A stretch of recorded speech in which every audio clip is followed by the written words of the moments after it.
Somewhere right now, a man is standing in front of a mirror, exhausted, wondering why 10 years of effort have brought him nowhere near the life he imagined. He did everything they told him to do. He worked hard, he stayed positive, he read the books, and still, nothing changed. What if the problem was never his effort? What if the problem was the story he was told about how success actually works? Because the truth is uglier, colder, and far more useful than any motivational poster will ever admit. From childhood, we are handed a simple equation. Work hard, stay disciplined, believe in yourself, and success will arrive, almost as a reward for good behavior. It is a comforting idea. It is also incomplete. Because if hard work alone guaranteed success, the world's hardest workers would be its wealthiest, healthiest, most fulfilled people. Walk into any farm, any factory, any overnight shift, and you will find effort that would humble most of us, effort that rarely translates into the outcomes we associate with making it. This is not an argument against hard work. It is a warning against the illusion that effort alone is the whole formula. Because the world does not reward effort, it rewards efforts applied correctly, sustained long enough, in a direction that compounds. That distinction changes everything. Picture two people rowing separate boats across a lake, both rowing with identical intensity, identical stamina, identical sweat.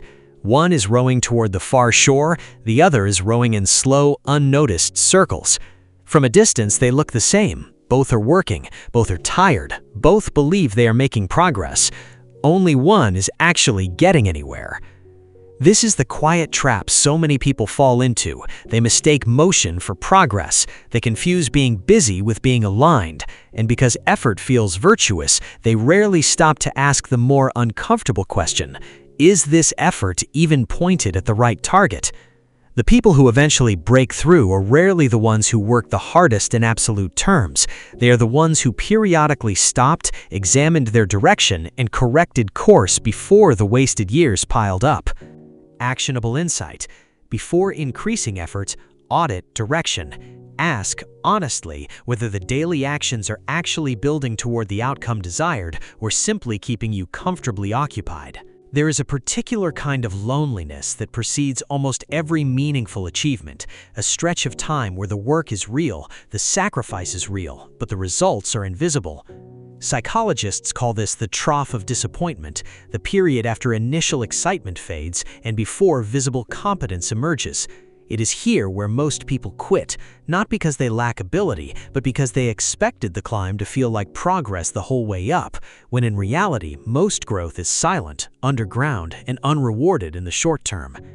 Consider the ordinary story of skill acquisition. A person learning a new craft, a language, an instrument, a business, typically spends months producing work that is mediocre by their own standards. There is no applause for this stage, no metrics improve fast enough to satisfy the ego, and it is precisely here, in this unglamorous middle, that most dreams quietly die. The people who eventually succeed are not immune to this discouragement. They simply developed a tolerance for being unseen. They learned to work without applause, to trust a process that offered no proof it was working, because they understood that visible results are almost always a lagging indicator of invisible effort. Actionable insight. Expect a season where nothing seems to move. Do not treat that silence as evidence of failure. Treat it as the ordinary cost of building something real. We are taught to wait for motivation, as if it were fuel we need before we can start the engine.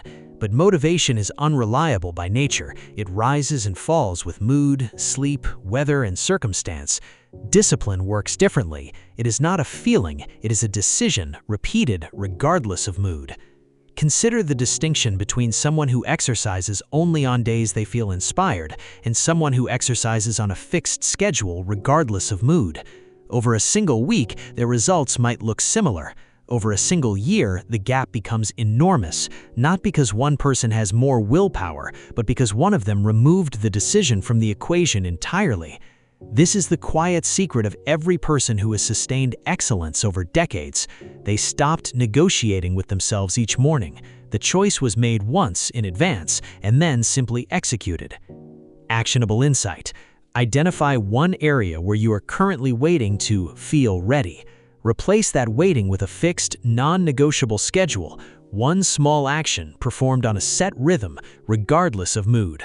As direction sharpens and discipline compounds, something uncomfortable begins to happen. Distance grows between you and people who once matched your pace. This is rarely spoken about honestly. Growth is often sold as universally welcomed, as though everyone around you will celebrate your evolution. In reality, personal growth frequently exposes uncomfortable asymmetries in relationships, not because others wish you harm, but because your changing habits, standards, and ambitions can unconsciously mirror back their own stagnation. This doesn't mean discarding people, it means understanding that growth has a social cost, and pretending otherwise sets people up for confusion and guilt when it happens. The relationships that survive are usually the ones built on genuine mutual respect rather than shared routine. The ones that fade were often held together by convenience rather than depth. Actionable insight. Do not apologize for evolving. Extend patience to relationships going through the friction of change, but do not shrink your growth to preserve someone else's comfort. Perhaps the cruelest myth all is the idea that failure is a mirror reflecting your worth. It is not. Failure is closer to a diagnostic tool, uncomfortable but useful if interpreted correctly. Consider how differently a scientist treats a failed experiment compared to how most people treat a failed attempt at a goal. The scientist does not conclude, "I am a failure." The scientist concludes, "This approach did not work under these conditions," adjusts the variable, and tries again. The people who eventually reach extraordinary outcomes are rarely the ones who failed the least. They're the ones who reinterpreted failure fastest, stripping the emotional verdict from it and extracting only the useful information underneath. This reframe alone can be the difference between someone who tries once and gives up and someone who iterates until the odds finally turn in their favor. Actionable insight. After any setback, ask one specific question. What does this failure teach me about my method, rather than the vague self-punishing question of, what does this say about me? Every hard truth before this one eventually collides with the same unforgiving fact.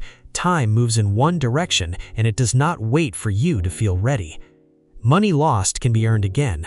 Opportunities missed can sometimes return in different form, but the hours spent scrolling instead of building, the years spent waiting instead of starting, those are gone permanently, absorbed into a past that cannot be renegotiated. This is not meant to create panic, it is meant to create clarity. Because once time is understood as the true scarce resource, scarcer than money, scarcer than talent, priorities tend to reorganize themselves naturally. The important becomes urgent, the urgent but meaningless becomes easier to ignore. Actionable insight. Before starting any new task today, ask whether it is the best use of an hour you will never get back. Let that question, asked consistently, quietly reshape how you spend your days. None of these truths are comfortable, none of them promise a shortcut, but comfort was never the price of success. Clarity was. The people who eventually build extraordinary lives are not the ones who were spared these hard truths, they are the ones who accepted them early, stopped waiting for an easier version of the process, and began building anyway, in the direction that mattered, through the silence that tested them, on schedule rather than on mood. Even as some relationships fell away, treating every failure as feedback and every hour as something too valuable to waste. You do not need permission to start. You do not need certainty to begin. You only need to stop rowing in circles and start rowing toward the shore. The truth was never meant to discourage you. It was meant to finally make the climb make sense. If this documentary challenged the way you think, subscribe for more timeless insights on discipline, success, and personal growth. Your next breakthrough may begin with the next video.